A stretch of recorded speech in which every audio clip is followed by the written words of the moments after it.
The film begins with intense training scenes of American Marines. The soldiers are shown enduring extremely tough and painful exercises to build high levels of combat efficiency, endurance, and readiness to fight under the harshest conditions. Among them is a wounded soldier being transported by helicopter to the base. His name is Mark, and his condition is critical, but his comrades are trying to save him. The story flashes back 3 days to reveal what happened to Mark. At an American military base in Afghanistan, Mark is sleeping when his friend Michael wakes him up and shows him a photo of an Arabian horse. Michael wants to buy one as a gift for his fiancée, but Mark tells him they're too expensive. Disappointed, Michael goes to wake up their third friend, Danny, and the two go out for a run to stay in shape. They race back to the base with Michael winning. Mark keeps track of their time. Their fourth friend, Axe, joins them for breakfast. Suddenly, Lieutenant Chris appears and orders the group to prepare for an immediate mission. Chris briefs Mark, Michael, Danny, and Axe.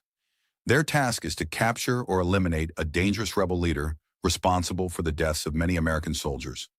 The mission is risky because the target is protected by highly skilled fighters. Meanwhile, rebels raid a villager's house and abduct him in front of his family, accusing him of helping the Americans.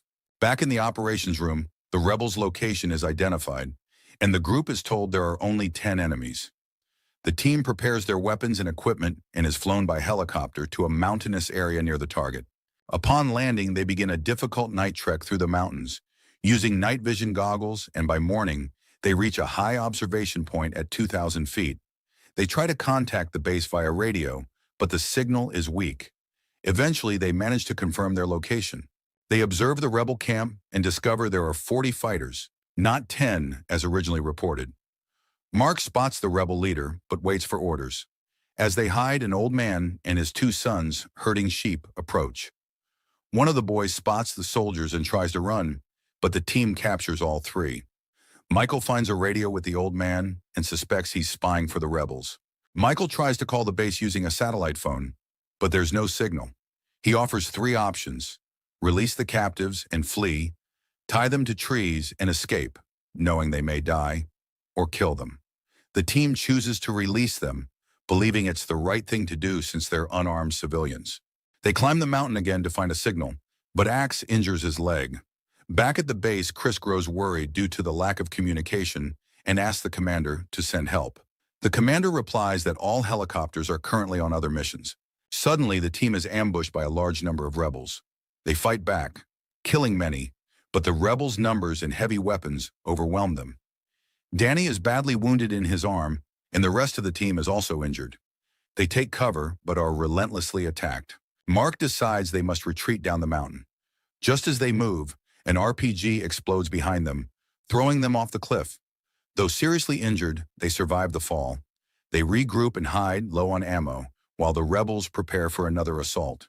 The rebels launch a violent attack with gunfire and grenades. Danny and Axe are seriously wounded. The team helps them retreat behind rocks. Mark tends to Danny's leg and Michael's abdominal wound. Suddenly, more rebels approach, and the only way to escape is to jump off a cliff. Michael and Axe jump first. Mark carries Danny but gets shot, causing Danny to fall. Mark also falls down the cliff. Injured but alive, Mark sees the rebels surrounding Danny and killing him. Michael then decides to risk his life and climb to a higher point to contact the base. He gives his remaining ammo to Mark, knowing he may not return. Mark and Axe provide cover as Michael climbs. He successfully reaches the top and contacts the base, but is shot before giving their exact location. 2 helicopters are dispatched. Mark and Axe are relieved, but one of the helicopters is hit by an RPG and crashes. Lieutenant Chris is on board. The other helicopter retreats. Axe is then surrounded and fights to the last bullet before being killed. Mark searches for Axe but finds no trace. Suddenly, an RPG lands near him and blasts him away. He hides among the rocks while a fighter jet circles overhead. Unable to see Mark or the rebels, the jet returns to base. Exhausted and hopeless, Mark falls asleep. The next morning, he wakes up, treats his wounds, and moves through the forest. He finds a small pond and jumps in to clean himself, but is startled by 3 men and a boy. One of the men, named Gulab, tries to calm Mark and assures him they're not rebels. Mark, scared and confused, pulls out a grenade and threatens them, but Gulab gently approaches and offers help. Mark finally trusts him. Gulab takes Mark to his village and tries to communicate, but the language barrier makes it difficult. Mark draws a map and writes a message on it, asking Gulab to deliver it to the American base. Meanwhile, the rebels find Mark's blood trail and track him to the village. They storm houses and find Mark in Gulab's home. They beat him and prepare to kill him publicly, but Gulab arrives with armed men and forces the rebels to leave. Gulab brings Mark back home. Later, Mark asks Gulab's son for a knife, but the boy misunderstands and brings him a duck. Gulab returns and Mark explains he needs the knife to remove a piece of shrapnel. Gulab gives him the knife, and Mark performs the painful procedure before passing out. Gulab tends to Mark, changes his clothes, and cares for him. The next morning, Gulab brings him food and water.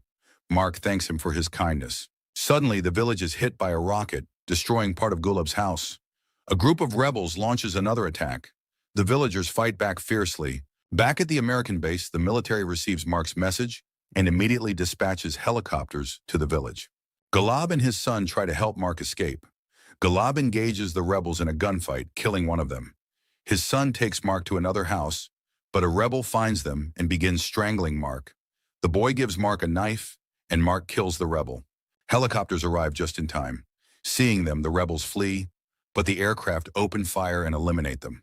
American troops land and take control of the village. They search for Mark and find him alive but in bad shape. Despite his condition, Mark refuses to leave until he thanks Gulab and his son for saving his life. The film returns to the opening scene. Mark is on the helicopter, receiving emergency treatment. When they land at the base, he's rushed into surgery, and his life is saved at the last moment.